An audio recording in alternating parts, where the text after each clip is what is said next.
যেহেতু এগুলো একটা বৃত্তাকার অংশ জুড়ে কোনো ইলেকট্রন নাই, এই জন্য এটাকে বলা হয় রেডিয়াল নোড বলা হয়। অর্থাৎ দুইটা জায়গায় কি আছে, ইলেকট্রন নাই, দ্যাট মিন্স দুইটা নোড আছে এখানে। আজকে আমরা অরবিটালের পোস্টমর্টেম করব এবং আমরা একই সাথে নোড, নোডাল প্লেন এবং লোব সম্পর্কে জানবো। তো ফার্স্টে আসো ভাইয়া, এই নোড জিনিসটা কি? নোড হইলো যে একটা অরবিটালের যে অংশে ইলেকট্রন থাকার প্রবাবিলিটি একেবারে জিরো, অর্থাৎ কোনো ইলেকট্রন থাকে না, ওই অংশকে বলা হয় নোড বলা হয়। তো নোড বেসিক্যালি দুই প্রকার। কয় প্রকার? নোড তোমার হইলো দুই প্রকার। একটাকে বলা হয় তো রেডিয়াল নোড, একটাকে কি বলা হয় যে রেডিয়াল নোড, আর একটাকে বলা হয় অ্যাঙ্গুলার নোড।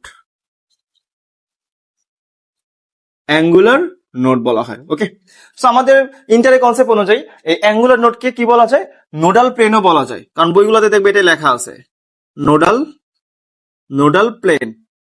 ওকে, সো পরীক্ষায় যদি নোড রিলেটেড কোনো কিছু আসে তখন আমরা চিন্তা করবো বেসিক্যালি রেডিয়াল নোডকে, আর অ্যাঙ্গুলার নোডকে বেসিক্যালি আমরা নোডাল প্লেন হিসেবে চিন্তা করব। সো আসো আমরা দেখি এই রেডিয়াল নোড জিনিসটা কি। রেডিয়াল নোড জিনিসটা কি তোমরা নাম শুনে বুঝতে পারতেছো, রেডিয়াল কথাটা আছে, দ্যাট মিন্স বৃত্তাকারে কোনো কাহিনী আছে। আচ্ছা, সো রেডিয়াল নোড বোঝার জন্য আমি এখানে একটা ফিগার লিখে রাখছি। দেখো এখানে আমি তিনটা অরবিটাল আঁকছি, একটা হলো 1s অরবিটাল, একটা 2s অরবিটাল এবং একটা 3s অরবিটাল। ওকে, সো দেখো মাঝখানটা হলো 1s অরবিটাল, তারপরে যেটা 2s অরবিটাল এবং 3s অরবিটাল। সো এই যে আমি রেড কালারের যে ডার্ক অংশটা দিছি, এটা বুঝাচ্ছি যে এই অংশে ইলেকট্রন পাওয়ার প্রবাবিলিটি অনেক বেশি। কিন্তু তুমি যদি মাঝখানে অংশ দেখো, যে এই অংশটা হোয়াইট কালার, এই অংশ হোয়াইট কালার, দ্যাট মিন্স এইখানে কোনো ইলেকট্রন নাই। সো এই যেই অংশে কোনো ইলেকট্রন পাওয়া যায় না, এটাকে বেসিক্যালি বলা হয় নোড। ওকে, সো এই অংশটাকে কি বলবো আমরা? নোড বলবো একটা। এটাকে কি বলবো? এটাও তোমার নোড হবে, এটাও তোমার নোড হবে এবং এটাও কি হবে? নোড হবে। ওকে, আর যেহেতু এগুলো একটা বৃত্তাকার অংশ জুড়ে কোনো ইলেকট্রন নাই, এই জন্য এটাকে বলা হয় রেডিয়াল নোড বলা হয়। এই জিনিসটাকে আমরা একটা গ্রাফের মাধ্যমে বুঝতে পারি বিষয়টা। যদি আমরা গ্রাফ আঁকো, ধরো এই বরাবর তোমার হলো রেডিয়াস, আর এই বরাবর হলো প্রবাবিলিটি অফ ইলেকট্রন, অর্থাৎ পিই দিয়ে প্রকাশ করি যে প্রবাবিলিটি অফ ইলেকট্রন। সো যদি আমরা অনএস এর জন্য ফিগার দেখি, দেখো অনএস এর ডেন্সিটি কিন্তু অনেক বেশি, দ্যাট মিন্স পুরোটা অংশ জুড়ে কি আছে? ইলেকট্রন আছে। ওকে, দ্যাট মিন্স এর কিন্তু এরকম একটা গ্রাফ পাবো অনএস এর জন্য। ওকে, সো এটা তোমার হলো 1s এর ফিগার। আচ্ছা, তো সেম জিনিস তুমি যদি 2s এর জন্য করো, 2s এর জন্য তখন দেখবা যে এরকম একটা অংশ পাবা, এরকম একটা অংশ পাবা। ওকে, সো দেখো এই যে এই পয়েন্টটাতে কিন্তু কোনো ইলেকট্রন নাই, তো এই অংশকে কি বলা হয়? নোড বলা হয়। এই অংশকে নোড বলে।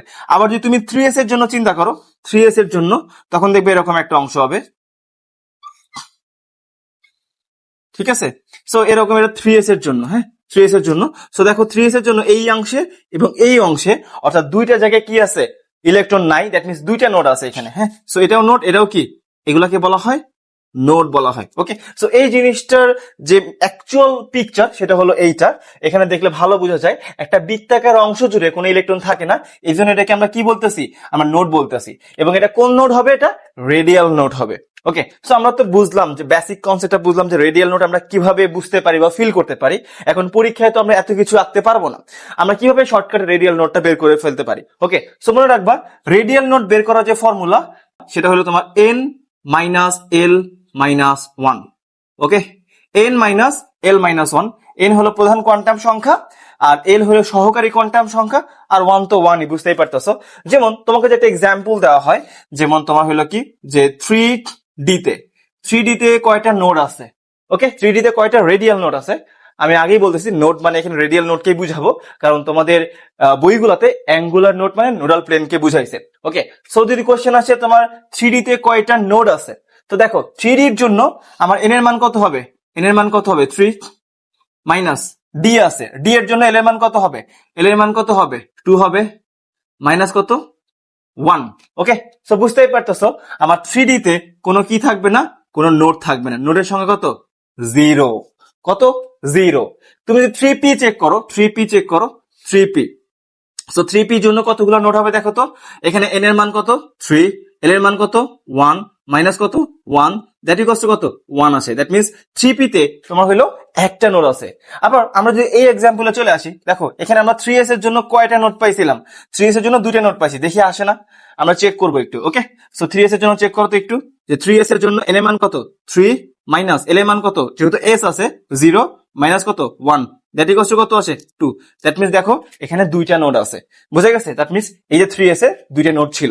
তো এই ফর্মুলাটা মনে রাখবা, এইটা হলো তোমার অ্যাকচুয়ালি নোড বের করার বা রেডিয়াল নোড বের করার ফর্মুলা n-l+1, n হলো প্রধান কোয়ান্টাম সংখ্যা, l হলো সহকারী কোয়ান্টাম সংখ্যা, আর 1 তো কনস্ট্যান্ট পার্ট। ওকে, এবং এই দুইটা লোব যেই পয়েন্টে মিলিত হয়েছে, খুব সহজ কথায় বলতে গেলে এই চারটা লোবকে আলাদা করার জন্য দুইবার কোপ দিতে হবে, একটা এই বরাবর, একটা এই বরাবর। এটাকেই বলবো বেসিক্যালি আমরা অ্যাঙ্গুলার নোড সংখ্যা বা নোডাল প্লেন সংখ্যা। এখানে নোডাল প্লেন কত? 0, এখানে কোনো নোডাল প্লেন থাকবে না। সো নোডাল প্লেনটা বোঝার জন্য আমাকে অরবিটাল রাখতে হবে। তো ধরো একটা অরবিটাল হলো px অরবিটাল, এই যে ফিগারটা দেখো তাহলে কেমন, এটা হলো এক্স অ্যাক্সিস, এটা ওয়াই অ্যাক্সিস, এটা তোমার জেড অ্যাক্সিস। তো ডাম্বেলটা কি থাকবে? এক্স অক্ষের উপরে থাকবে। ওকে, সো এই যে দেখো দুটো ডাম্বেল শেপ যে অংশটা আছে, এগুলাকে বলা হয় লোব বলা হয়। এগুলোকে কি বলবো আমরা? এগুলাকে বলবো আমরা লোব। সো এখানে কয়টা লোব আছে? দুইটা লোব আছে, দুইটা লোব আছে। এবং এই দুইটা লোব যেই পয়েন্টে মিলিত হয়েছে, এই পয়েন্টকে বলা হয় কি বলা হয়? নোডাল পয়েন্ট বলা হয়। এবং এই নোডাল পয়েন্ট দিয়ে যেই প্লেনটা পাস করে ওটাকে বলা হয় নোডাল প্লেন বলা হয়। ওকে, বা সহজ কথায় বলতে গেলে নোডাল প্লেন হলো এমন একটা প্লেন যেই প্লেনটাকে এই দুইটা লোবকে আলাদা করে দিবে। ওকে, সো এই দুইটা লোবকে কি করে দিবে? আলাদা করে দিবে। তাহলে চিন্তা করো যে আমার এই বরাবর কে আছে, এই বরাবর কে আছে? জেড আছে, এবং উপরে কে আছে? ওয়াই আছে। তারপরে জেড ওয়াই বরাবর একটা প্লেন গেলে কি হয়? এই যে দুইটা লোব, এই দুইটা লোব কি আলাদা হয়ে যায় না? দ্যাট মিনস এইখানে যে নোডাল প্লেন পাবো, নোডাল প্লেন, এটা কি হবে বলতো? এই জেড এবং ওয়াই বা ওয়াই জেড। ওকে, ওয়াই জেড, বুঝতে পারছো বিষয়টা? আচ্ছা, তাই আর একটা এক্সাম্পল দেখাই, ডি দিয়ে দেখাই একটা। হ্যাঁ, ধরো ডি ওয়াই জেড। তো ডি ওয়াই জেড এর ক্ষেত্রে ফিগারটা কেমন থাকে? ডাবল ডাম্বেল আকৃতি, এবং এটা যদি এক্স হয়, এটা ওয়াই হয়, এটা জেড হবে। সো ডাম্বেলটা কি থাকবে? নরমালি এরকম থাকবে। ওকে, সো দেখো তো এখানে কয়টা ডাম্বেল আছে? চারটা ডাম্বেল আছে। দ্যাট মিনস এই চারটাকে কি বলবো আমরা? লোব বলবো। কি বলবো? লোব। তাহলে এই চারটাই কি? চারটা হইলো লোব। এবং এই চারটা লোবকে তুমি যদি আলাদা করতে চাও, মানে প্রত্যেকটা সেপারেট করতে চাও, তাহলে কয়টা প্লেন এখানে যাবে? এখানে কয়টা প্লেন যেতে হবে? দুইটা প্লেন যেতে হবে। দেখো, একটা প্লেন এই বরাবর যাবে, একটা প্লেন কি এই বরাবর যাবে। অর্থাৎ যখন এই দুইটা প্লেন যাবে তখন কি এই চারটা লোব আলাদা হয়ে যাবে। খুব সহজ কথায় বলতে গেলে এই চারটা লোবকে আলাদা করার জন্য দুইবার কোপ দিতে হবে, একটা এই বরাবর, একটা এই বরাবর। তাহলে দেখো চারটা আলাদা হয়ে যাবে। দ্যাট মিনস এইখানে নোডাল প্লেন কয়টা আছে? দুইটা আছে। কি কি আছে দেখো তো? একটা তোমার এই বরাবর গেছে না, এই বরাবর কি জেড আছে, আর এই বরাবর কি এক্স আছে। দ্যাট মিনস একটা এক্স জেড। ওকে, আর একটা কি উপর নিচে গেছে না? সো এই বরাবর কি জেড, আর ওই বরাবর কি ওয়াই আছে। দ্যাট মিনস আরেকটা কি ওয়াই জেড। দ্যাট মিনস এখানে কি আছে? দুইটা নোডাল প্লেন আছে। বুঝতে পারছো? আচ্ছা, সো এত কিছু ফিগার দিয়ে কিন্তু বোঝা যায় না। সো আমরা খুব সহজে মনে রাখতে পারি এই অ্যাঙ্গুলার নোড বা নোডাল প্লেনের সংখ্যাটা কত হবে? এটা হলো সহকারী কোয়ান্টাম সংখ্যা যেটা আছে, বা অ্যাজিমুথাল কোয়ান্টাম সংখ্যা। এটাকেই বলবো বেসিক্যালি আমরা অ্যাঙ্গুলার নোড সংখ্যা বা নোডাল প্লেন সংখ্যা। ওকে, বাট এখানে একটা এক্সেপশন আছে। এক্সেপশনটা কোথায় বলতো? এক্সেপশনটা হলো ডি জেড স্কোয়ারের ক্ষেত্রে। ডি জেড স্কোয়ারের ক্ষেত্রে, কারণ ডি জেড স্কোয়ারের ক্ষেত্রে আমার গঠনটা দেখতে কেমন থাকে? এরকম থাকে, এবং মাঝে এটা কি থাকবে? রিং থাকবে। দ্যাট মিনস এখানে কি আছে? দুইটা লোব আছে, ঠিক আছে, বাট এখানে কিন্তু নোডাল প্লেন অংশটা নাই। কেন? কারণ এখানে কোথাও তোমার নোডাল পয়েন্টটাও পাবা না। কারণ আমরা নোডাল প্লেন পাওয়ার জন্য তাকে নোডাল পয়েন্ট থাকতে হবে, কারণ ওই পয়েন্ট দিয়ে কিন্তু প্লেনটা যাবে। কিন্তু এখানে কিন্তু কোনো নোডাল পয়েন্টই নাই, কারণ মাঝখানে রিং শেপ এরকম একটা অংশ আছে, যে কারণে এখানে কোনো নোডাল পয়েন্ট পাওয়া যায় না। দ্যাটস ওয়াই এখানে কি কোন নোডাল প্লেনও থাকবে না। বুঝতে পারছো বিষয়টা? তাহলে আমি যদি সামারি করি যে আমার পি এক্স এর ক্ষেত্রে আমি কয়টা লোব পাইছি? দুইটা লোব পাইছি। এরকম তুমি যদি পি ওয়াই চিন্তা করো বা পি জেড চিন্তা করো, প্রত্যেক ক্ষেত্রে লোব কয়টা করে পাবা? দুইটা করে পাবা। এবং নোডাল প্লেন কয়টা করে পাবা? একটা করে পাবা। কেন? কারণ প্রত্যেকের একটা ডাম্বেল শেপ, দুইটা লোককে আলাদা করার জন্য আমার একটাই প্লেন যথেষ্ট। এই জন্য তোমার কি এগুলোতে সবগুলোতে একটা করে নোডাল প্লেন পাওয়া যায়। কিন্তু তুমি ডি এক্স ওয়াই কথা চিন্তা করো, এরকম ডি ওয়াই জেড বা ডি জেড এক্স বা D X square minus Y square, প্রত্যেকটাতে চারটা করে কি আছে? লোব আছে। তো চারটা লোবকে সেপারেট করার জন্য আমরা অবশ্যই কি দুইটা প্লেন যেতে হবে। ওকে, বুঝা গেছে বিষয়টা? তার মানে ডির ক্ষেত্রে সবগুলোতে কয়টা করে নোডাল প্লেন আছে?